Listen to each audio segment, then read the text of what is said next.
ناظرین، بریک سے پہلے ہم بات کر رہے تھے ڈاکٹر سلمان الخالد کے ساتھ گردے اور مثانی کی پتھری کے حوالے سے. آئیے بات چیت کا سلسلہ آگے بڑھائیں.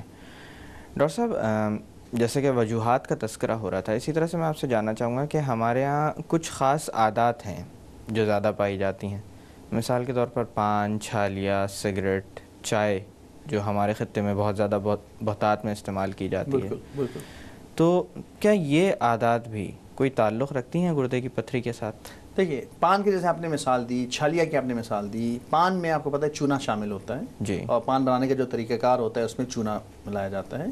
چونا جو ہے وہ کیلشیم ہے، اور وہ لائم سٹون ایک طرح سے کیلشیم کاربونیٹ ہے. اور جب پان جو کھانے والے لوگ ہوتے ہیں، وہ میں نے تو ایسے کئی لوگوں کو دیکھا ہے جن کے منہ میں مسلسل پان رہتا ہے. بالکل. وہ ایک پان ختم ہوتا ہے، دوسرا شروع ہوتا ہے، دوسرا ختم ہوتا ہے، تیسرا شروع ہوتا ہے. وہ ایک طرح کی چین بنی ہوئی ہوتی ہے پان کی.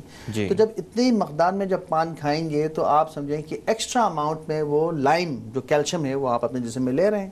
اور جب یہ ایکسٹرا اماؤنٹ جب کیلشیم آپ جسم میں لے رہے ہیں تو ہمارے باڈی کو اتنی کیلشیم کی ضرورت نہیں ہے. اور جیسے میں نے شروع میں بتایا تھا کہ جو چیز بھی ایکسٹرا ہوتی ہے وہ جسم خارج کر دیتا ہے. تو پان کھانے والے پیشنٹس میں کیلشیم کی جو ایکسکریشن ہے یورین میں وہ بڑھتی ہے. اور جب کیلشیم کی ایکسکریشن جب بڑھے گی اور ساتھ میں منہ میں جب پان ہوتا ہے تو انسان پانی تو پیتا نہیں ہے. تو پانی بھی یہ لوگ اگر آپ ان کا تجزیہ کریں تو آپ کو اندازہ ہوگا یہ لوگ پانی بھی کم پیتے ہیں. تو وہ اپنا سمجھیں کہ جو کرسٹل لیول ہے وہ بڑھا رہے ہیں، پانی کا لیول کم کر رہے ہیں. تو یہ تو بالکل سمجھیں کہ پکی ریسیپی بن رہی ہے سٹون بننے کی. اور ایسے پیشنٹس میں سٹون بننے کے چانسز بہت زیادہ ہو جاتے ہیں. اچھا صاحب، اسی طرح سے سٹریٹس کی جیسے بات ہو رہی تھی، کون سی ایسی چیزیں ہیں جن کے اندر سٹریٹس موجود ہوتے ہیں جس کی بنیاد پر جو آپ نے بتایا کہ سٹون فارم کرنے کی جو کیپیسٹی ہوتی ہے یورین کے اندر وہ کم ہوتی ہے؟ سٹریٹس جیسے اس کا نام ہے سٹریٹ، اور آپ کو معلوم ہے کہ کچھ پھل ہوتے ہیں جن کو ہم کہتے ہیں سٹرس فروٹس. تو جتنے بھی، اور یہ سٹرس فروٹس وہ ہوتے ہیں جو سمجھیں کہ اورنج کی فیملی کے، اورنج کی فیملی کے نا، اس میں لیمن بھی شامل ہو جاتا ہے، کینو بھی ہے، موسمبی بھی ہے. اس طرح کی جتنے بھی پھل ہیں، نارنگی ہے، یہ سنترے ہیں، یہ سب جو ہیں سٹرس فروٹس کہلاتے ہیں. اور سٹرس فروٹس جو ہیں ان میں سٹریٹ کی کوانٹٹی اچھی خاصی ہوتی ہے. لیکن جتنی ہماری باڈی کو جن لوگوں کو ڈیفیشنسی ہو جاتی ہے سٹریٹ کی، ان کو اگر آپ کہیں کہ بھئی صرف اورنج یا کینو لے کے آپ اپنا ڈیفیشنسی پوری ہیں تو وہ عموماً پوری نہیں ہوگی، کیونکہ 1 یا 2 یا 3 کینو کھانے سے یا لیمن لینے سے کافی نہیں ہوگا. کم از کم 10 سے 12 کینو یا لیمن لیں تو وہ پھر وہ ڈوز اتنی سٹریٹ کی پرووائڈ کرتے ہیں کہ جس سے ہماری باڈی کمپنسیٹ کر سکے. ورنہ آپ کو پھر ٹیبلٹ فارم میں یا میڈیکل فارم میں آپ کو سٹریٹ دینا پڑے گا. اچھا ڈاکٹر صاحب، جب یہ مریض آپ کے پاس آتے ہیں سٹونز والے، تو کس طرح کی شکایت عموماً لے کر آ رہے ہوتے ہیں؟ دیکھیں، سٹون کی جو سب سے کامن جو شکایت ہے وہ تو درد ہے، جو عام طور سے گردے کے علاقے میں ہوتا ہے. آپ کو معلوم ہو گیا گردے ہمارے دائیں اور بائیں سائڈ پہ ہوتے ہیں. تو کبھی کسی مریض کو دائیں گردے ہوتا ہے، کبھی کسی کو بائیں طرف درد ہو رہا ہے. یہ درد عام طور سے پیچھے سے شروع ہوتا ہے اور آگے کی طرف آتا ہے. کبھی کبھی پیشاب کی نالی میں بھی محسوس ہو جاتا ہے. درد کی نوعیت ضروری نہیں ہے کہ ایک کنٹینیوس درد ہو.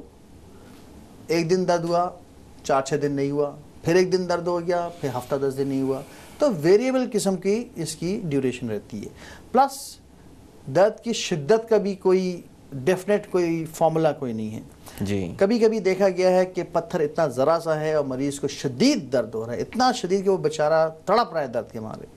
اور کبھی کبھی یہ بھی دیکھا گیا ہے کہ بڑے بڑے پتھر لے کے گردے میں بیٹھے ہیں، ان کو کبھی کوئی درد ہی نہیں ہوا، یا کوئی ہوا تو معمولی سی دکھن ہوئی جو انہیں سمجھا کہ گیس ہے اور انہیں گیس کی دوا لی اور اتفاق سے ان کو وقتی طور پہ کچھ آرام آ بھی گیا تو انہوں نے اس کی کوئی اتنی خاص کیئر کی نہیں. تو علامتیں تو یہ مین درد ہے، لیکن درد ہونا لازمی نہیں ہے. درد کے علاوہ پیشاب میں بھی تکلیف ہو سکتی ہے، پیشاب میں جلن بھی ہو سکتی ہے، پیشاب میں خون بھی آ سکتا ہے، اور پیشاب میں کبھی کبھی پتھر کے ذرات بھی آ سکتے ہیں. یہ تو وہ علامتیں ہیں جو ظاہر ہیں. لیکن جیسے میں نے بتایا کہ کبھی کبھی کچھ لوگوں کو سائلنٹ سٹونز ہوتے ہیں. سائلنٹ سٹونز کا مطلب یہ ہے کہ ان کو کوئی بظاہر تکلیف نہیں ہے.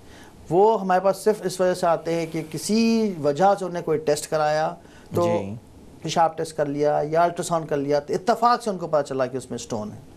تو ایسے بھی مریض دیکھنے میں آتے ہیں. اور یہ مریض انفارچونیٹلی زیادہ پرابلم میں ہوتے ہیں، کیونکہ درد سے تو ہم سب ڈرتے ہیں، لیکن درد بھی سمجھیں کہ ایک نعمت ہے جو اللہ تعالیٰ نے ہمیں دی ہے.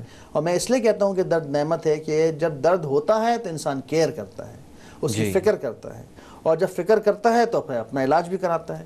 اگر ہمیں کوئی درد نہ ہو تو پھر ہم ڈاکٹر کے پاس بھی نہیں جاتے, ہم اس کی فکر بھی نہیں کرتے. اگر ڈاکٹر نے کہہ بھی دیا کہ جی آپ کو پتھر ہے, کہ ہاں ٹھیک ہے دیکھا جائے گا, ابھی ہمیں کیا تکلیف ہے.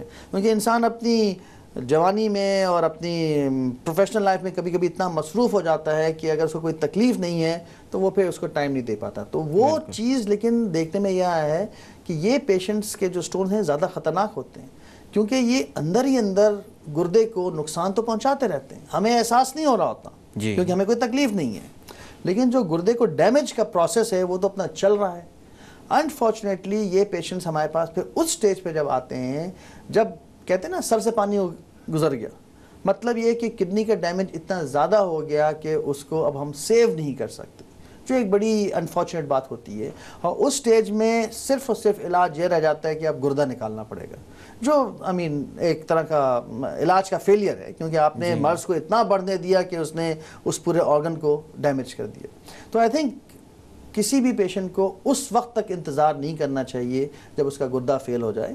جب پتہ چلے تو اسی وقت اس کا علاج ڈاکٹر سے مشورہ کر کے شروع کر دینا چاہیے. ڈاکٹر صاحب یہاں پہ تھوڑی دیر کے لیے باتوں کا سلسلہ روکتے ہیں. ناظرین وقت ہو ایک چھوٹی سی کمرشل بریک کا, بریک سے واپس آ کر رینل سٹونز کے بارے میں مزید بات کی جائے گی. Stay with us.